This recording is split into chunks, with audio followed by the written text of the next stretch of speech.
Okay, so the boxes I use are these ones. They're just like regular boxes that you get from Walmart. Now, there's different types of boxes. There's the boxes with the snappy-on lids that you just kind of push down and they snap on there. The bad thing about those is that sometimes when you pick up the model and you grab here, like most people do, you accidentally grab the lid, pull it off while you're holding it, and then the whole box drops, and then, yeah. I like these lids personally because they have the snap up on them. So this is a lot harder, and you can grab this and you won't have to worry about the lid coming off at all. So this is always a good thing to have. So you can just like grab this and be like, you know, because it will not come off, I promise you. Now, depending on depth, I don't know, let's see, oh, these are 32 gallon, or 22 gallon containers. The deeper you go, I don't recommend going too deep just because the boxes get heavier and heavier and heavier. And the more weight you put on top of the models, the more that there is a chance that they could get damaged. So with this box here, usually what I do is I will put, like, I don't know if I'll be able to afford them. These other boxes that I want, they're kind of, they're long and clear instead of deep. They're not super deep. They're more long than anything. And even though you may have more of those, it's better in the long run just to protect the models in general. But if you can't afford that, you have to work with what you got. Most people have these in their houses, but what I do is I put, usually depending on the size of the model, I'll put 3 or 4 on the bottom, put a towel, and then put 3 or 4 on the top. And then that'll protect them, and then I'll do the same thing with the other one. But, you know, it just depends on weight. Really, you know, like how much weight you put in there, just because, you know, you don't want the models damaged or anything. And there's a lot of other things that I've seen people use. I've seen them use boxes. Boxes are not good, considering you do have to tape them. And taping a box is kind of like annoying because you have to take the tape off.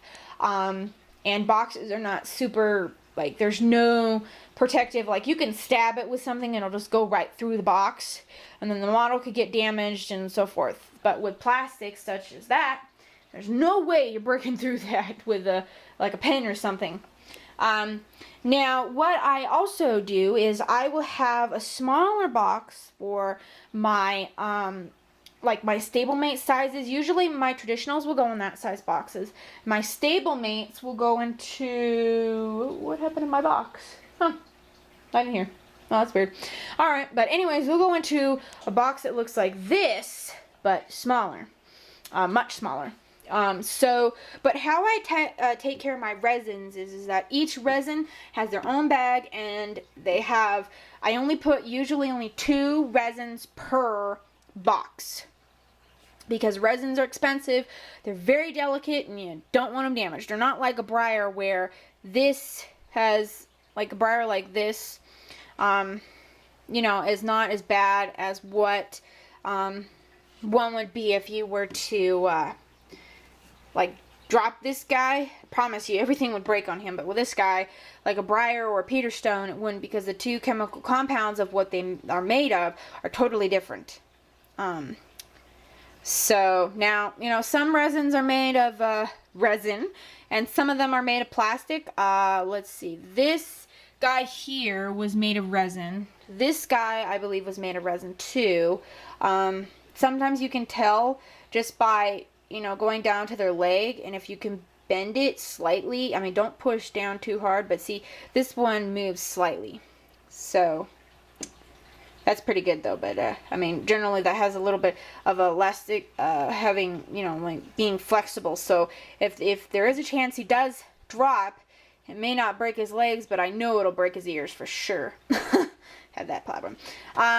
Now you could put the stands in the same box. Stands usually you don't have to worry about. You could just throw them in a bag, truly. Because you know, you don't have to worry about the stands. They generally don't break, except for the Huck stands.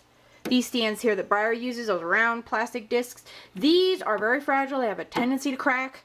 So put a little tissue, or put like some toilet paper around them. You'll be fine. Don't forget to take the halters off when you head for a show. And if you want to, you can also wrap the whole head in toilet paper. You can wrap the legs in toilet paper. But it's generally preference and how much time you have to get ready for the show. When I go to a show, I usually spend about 3 days packing my models.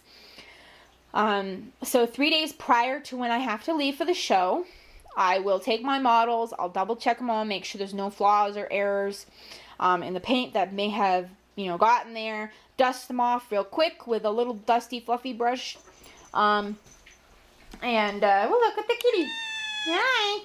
And then I will start packing them up, and then I will put them inside their container. And then make sure you leave the lid open, because models, these type of plastics do need to breathe.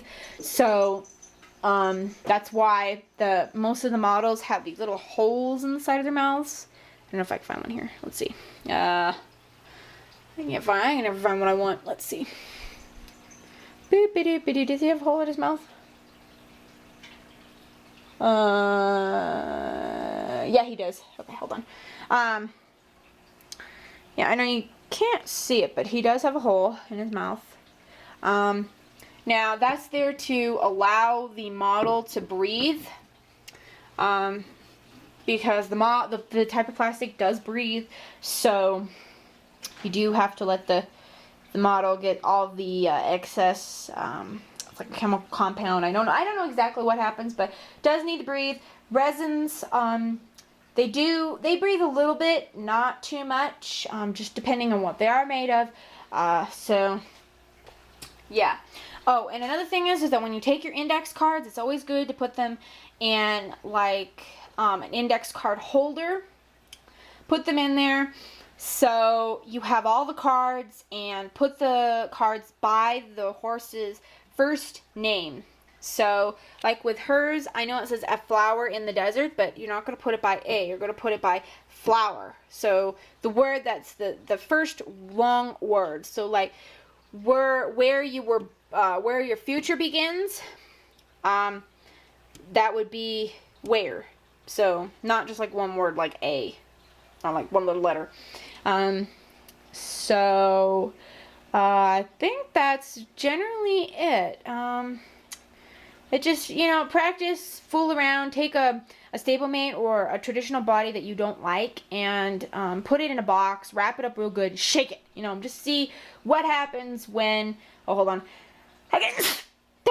Okay, see what happens when you do have a body horse and you use a certain type of media, or if you take a towel and wrap them up and leave them outside, see what happens, just so you can get a feel of what material you may have around the house if you can't afford to buy anything for your models. So you may have to use with what you have around the house, but it's always good just to test it out on a body horse to see what the thickness is, how much it will protect of how much shaking of the box, because I had that happen once. I put a model into a box with just one layer of bubble wrap. The whole box tipped over. I opened the box, and I had two horses with very chipped ears, damaged bodies, and torn up like everything. So, just experiment. See what works best for you. Always be organized when you go to a show. Make sure all your horses are ready. Double check all their genders, their breeds, their classes. Make sure there's no flaws on your customs or your resins or your original finish horses. And then start packing them up, and then make sure you take your time doing it so that you don't feel rushed, because your models are very priceless and they need to be protected as best you can get them to be protected. So yeah, but okay, I think that's it. So that's how I package and take care of my models when I go to a show. But you just experiment, see what you like, and see what you can afford.